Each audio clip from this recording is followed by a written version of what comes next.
प्रयागराज के संगम तट पर श्रद्धालुओं का हुजूम उमड़ा हुआ है।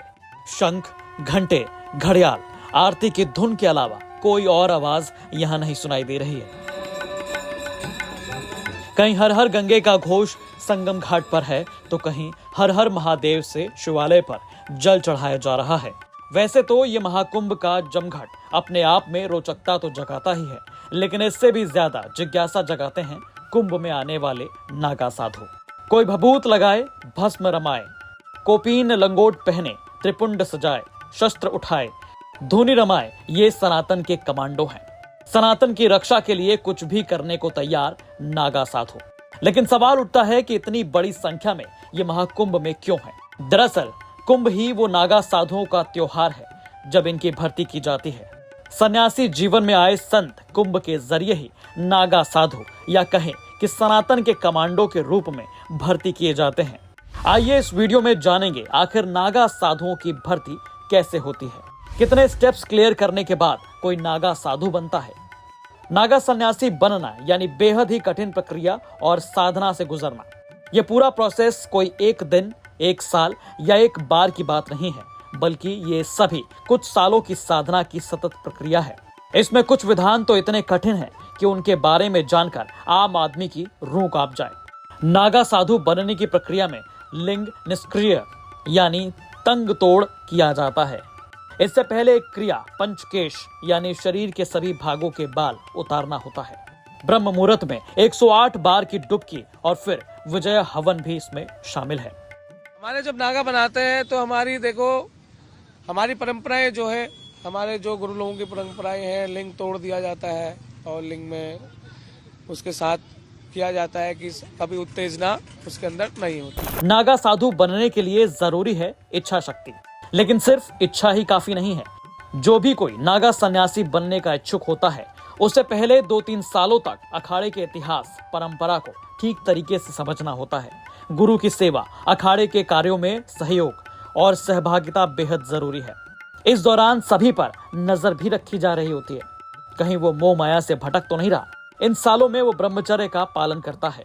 2-3 साल को इस दौर में अगर ये पाया जाए कि साधु नियम मानने में कोताही बरत रहा है या फिर भटक रहा है तो उसे परिवार में वापस लौट जाने के लिए कह दिया जाता है। ज्यादातर अखाड़े तो उसी समय कई इच्छुक लोगों को बार बार वापस होने के लिए कहते हैं जब वो संन्यास लेने के लिए अखाड़े में पहुंचते हैं।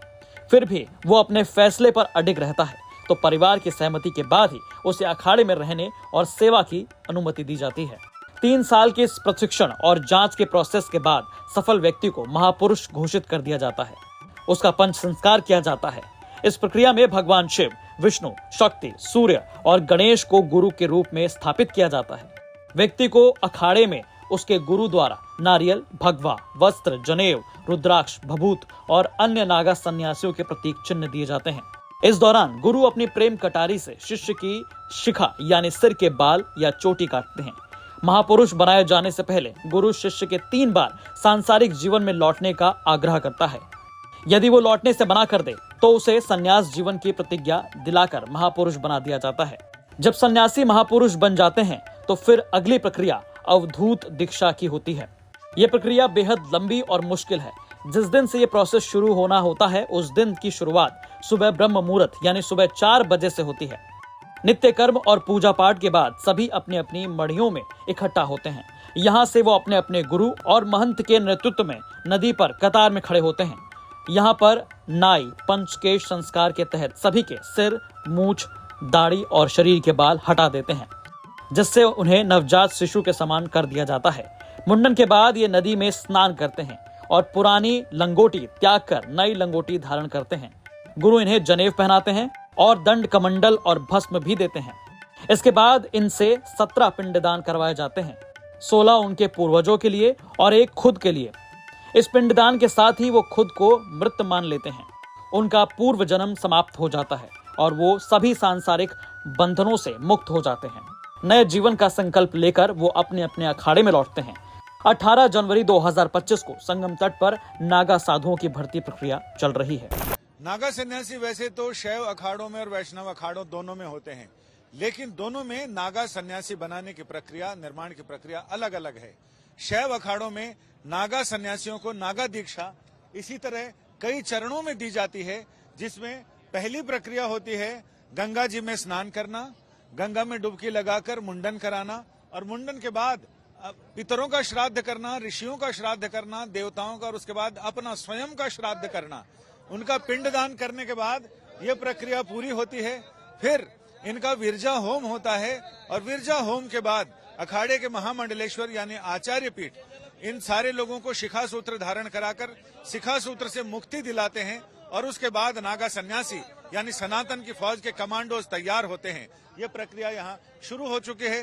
जूना अखाड़े के तमाम ऐसे त्यागी हैं जो अब नागा दीक्षा लेने वाले हैं, और इसके लिए कोतवाल इनकी सुरक्षा के लिए तैयार हैं। इसके बाद अखाड़े में देर रात को विजय हवन होता है।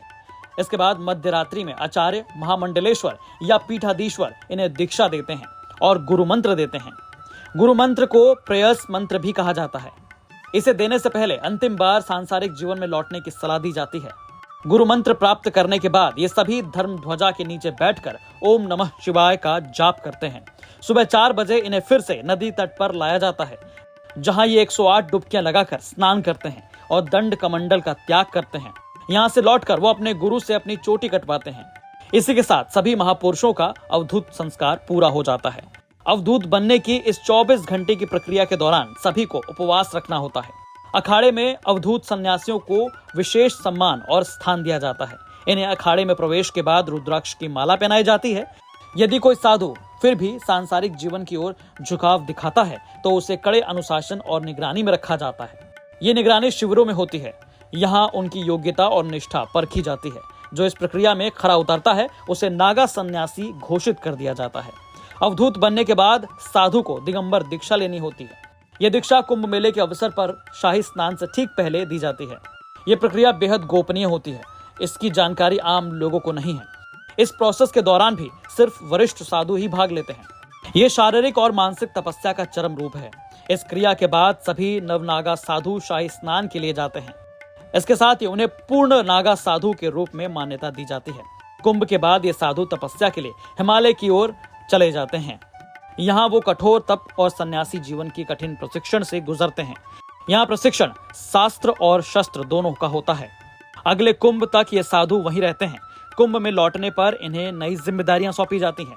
जूना अखाड़े के श्री महंत बताते हैं कि कुंभ में नागा साधु बनने के लिए आए भीड़ में से केवल 25 से 30% लोग ही नागा साधु बन पाते हैं। क्योंकि नागा वाली जो प्रक्रिया है ना, वो ऐसी प्रक्रिया है कि उसमें प्राण भी जा सकते हैं, आप अपना संयम भी खो सकते हैं। इसलिए किसी विजयावन करने वाले सन्यासी का अगर बल है, उसकी बॉडी, उसके मन में, उसके शरीर में ताकत है, तो गुरु लोग भी उसकी पहचान करेंगे, देखेंगे, उसके बाद में ही होगी। मुझे लगता है कि ये जो अभी संस्कार हो रहे हैं उसमें कम से कम 25 से 30% है वो नागा बनेंगे। सारे नहीं बनते। नागाओं की एक कठिन प्रक्रिया है, उसको पार करने के बाद में भी ये संभव है। तो ये है पूरी नागा साधु बनने की प्रक्रिया। आपकी इस रिपोर्ट पर क्या कुछ राय है, हमें कमेंट करके जरूर बताएं। प्रयागराज से संजय शर्मा की रिपोर्ट, यूपी तक।